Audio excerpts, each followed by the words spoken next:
So what a lot of people like to say is, why would you get a gaming phone or use a phone for gaming when you can get a Nintendo Switch, right? And this is mainly coming up because the ROG Phone 5 recently got revealed on the 10th, and I'm still conflicted as to whether or not I want to get it or the S21 Ultra.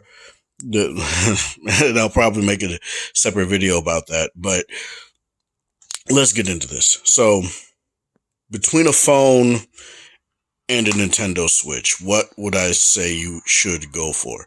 It depends ultimately on what you want. If you get a phone that's designed specifically for gaming, like ROG Phone 3, Red Magic 5S, or the Red Magic 6, Red Magic 6 is going to be coming out soon. The Black Shark, or the Legion, the Lenovo Legion phones like that.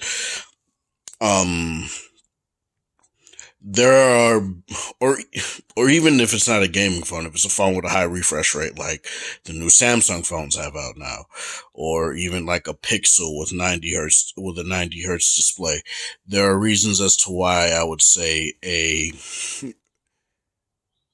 phone to be used for gaming can indeed be better than a Switch. And I will tell you why. Now, this isn't to say the Switch is a bad thing to use for gaming. Obviously, it's not. I love my Switch Lite. And there are specific reasons why I would say the Switch Lite could be a better option for some people. But say you get a phone, a secondary phone solely for gaming, we'll talk about it. So on average, a phone screen tends to be bigger. This is a LG V60 6.8 inch display. 1080p, whereas this, I think, is a 6-inch display, 720p. I think this is 3,000 milliamp hour battery, 5,000 milliamp hour battery, or a ROG Phone 5, or even the 3, both have 6,000 milliamp hour batteries. The Red Magic 5S has a 4500, yada, yada, yada. I'm not going to get into all of them. But the Samsung phones, the S21 Ultra, has a 5,000 milliamp hour battery as well. Fast charging options. This does have USB power delivery, so it does charge faster, but it doesn't charge nearly as fast as any of these phones do, especially like an ROG Phone 5, which has a insane 65 watt charging option. The benefit that you do indeed get with the Switch is that you get integrated controls within it, right? That is something that I do indeed say is a good thing about the Switch.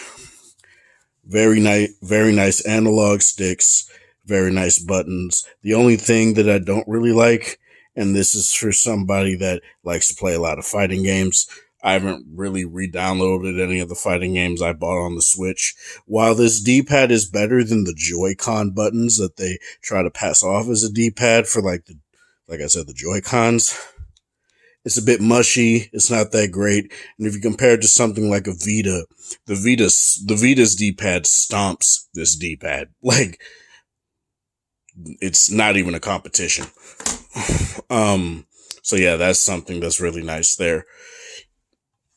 Say you want to play a game like Dead Cells, there are reasons why I would say get the Switch version, get a Switch and get the game on here over getting it on the phone. On the phone, you get the benefit if it has a high refresh rate screen that you can play you can play it at an unlocked frame rate, and it looks and it feels very nice. But on the Switch, it just plays at 60, but you get all the recent updates.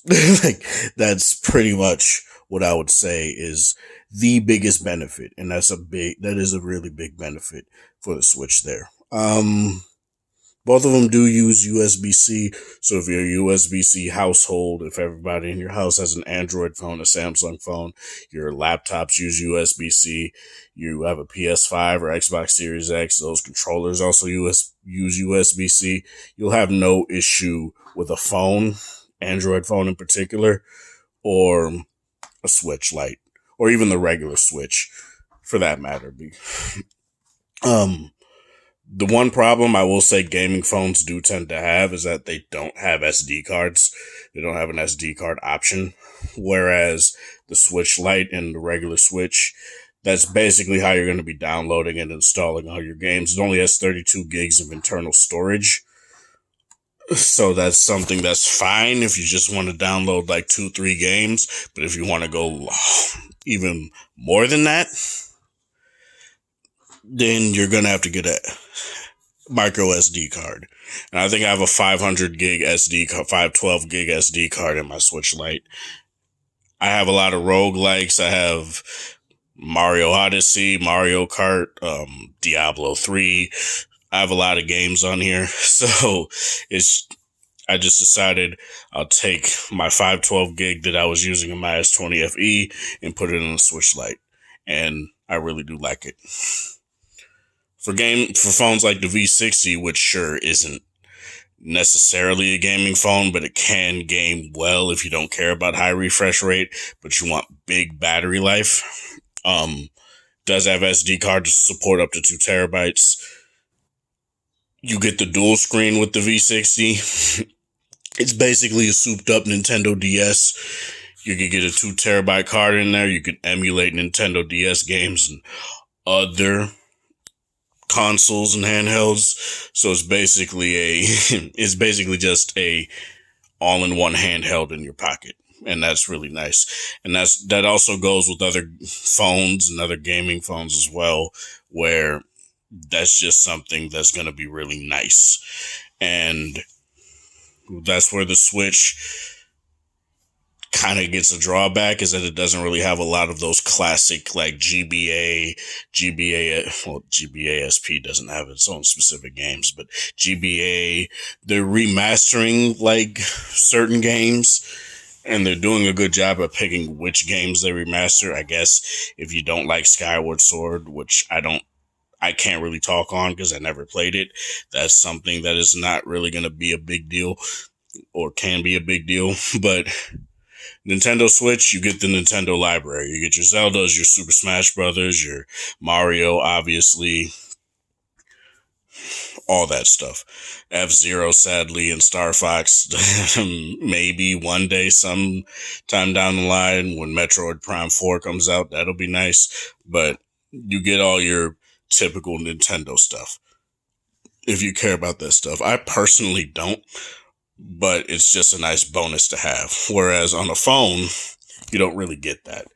You get a wide slew of a lot of of a lot of different games, whether it be high quality or free and ad ridden. But there's also something on the Switch that both of these will have, and that's a whole bunch of shovelware. A whole bunch of shovelware. You can't really escape that on any platform, no matter how much they try to vet it, right? iOS has it. Honestly, the Google Play Store has it. The Nintendo eShop has it. The PlayStation Store has it. No platform can escape shovelware. Cheap and quick games is what a lot of people like to make, to just say they have skin in the game, and that's what you'll get. And sometimes they're fun, right? But that's just something that I want to point out. You won't necessarily get any sort of either one. You really can't escape shovelware. Now, on a phone in particular, you can connect Bluetooth controllers. So say you get a PS5 controller, you can use it on your phone. You get a Switch Pro controller, I believe you could also use it on your phone, but obviously you'd be using it on the Switch. Get an Xbox, get a SteelSeries, get any of those, you can use it on your phone, no problem. Whereas the Switch, you don't really get any sort of Bluetooth connectivity options. So you can't say connect Bluetooth headsets or whatever if you want to do that. And they're very low latency headphones that will be decent for gaming when it comes to Bluetooth. So it would be nice to have that. Whereas something like a Vita can do that. I just don't understand why the Switch can't. It's kind of weird. So the key things that I feel that a phone can indeed do better than the Switch is that you get the opportunity to have high refresh rate gaming. You you can emulate. You can, because let's face it, there's a lot of games that Nintendo just won't put out on the Switch, right?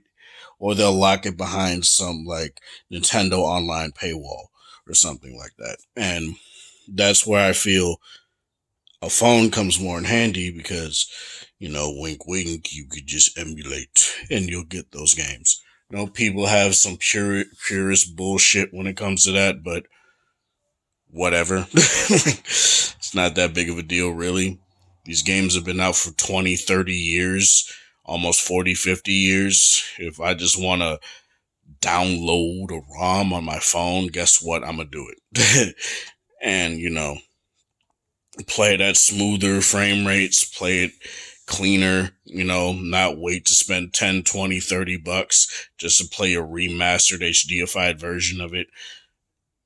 It just doesn't really make sense. But overall, I do feel both of these do a really good job. Both a phone and a Switch do a really good job for their intended markets. Obviously, this is $200, so it'll be better for, say, you just want something on the go or you want something for your kid on the go. A phone can, higher end ones can run from $800 to $1,000, now $1,200 to $1,400, and $2,000 if you want to go fancy with folding phones. So it's just something that I feel is a very interesting thing to bring up because I do feel both have their merits. One isn't necessarily better than the other, but people just like to pit things against each other because it's just human nature. And this is Sparta. Thank you guys for watching. Thanks for support. Hope you guys have a wonderful Saturday, whatever time of the day it is. You like the video if you like it, dislike it. If you dislike it, share with people that are interested in this sort of content. Have a good one.